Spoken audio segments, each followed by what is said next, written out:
Wow, Bella, that is so quick!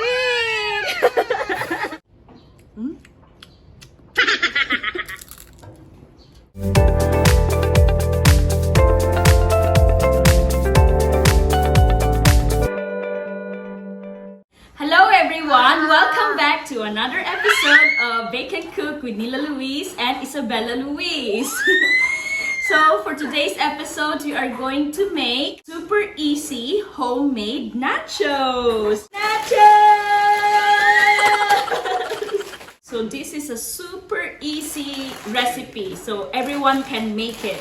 Before we start, please don't forget to subscribe to our channel and please don't forget to click the notification bell for any updates on our videos. Let's start, Bella? Yeah. Yay! Let's introduce our ingredients first.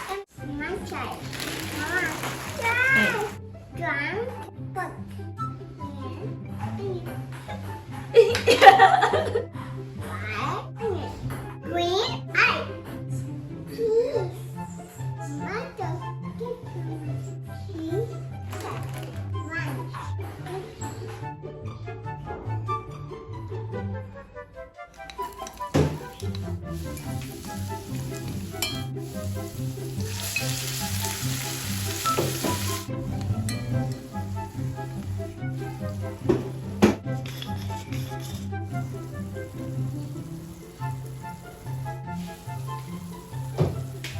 Ground pork is now cooked and we are now going to assemble.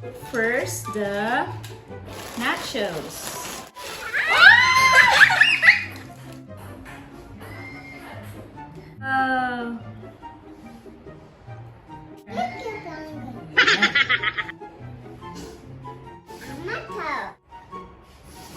Look at that, Bella. That is so colorful. Yay! Spread all the cheese. Ooh. Yes. But...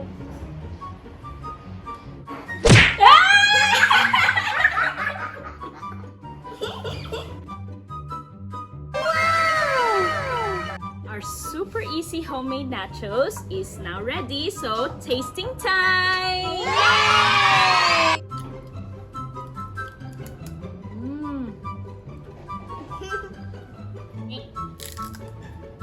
Guys, thank you for watching our video. Please don't forget to subscribe to our channel. Bye!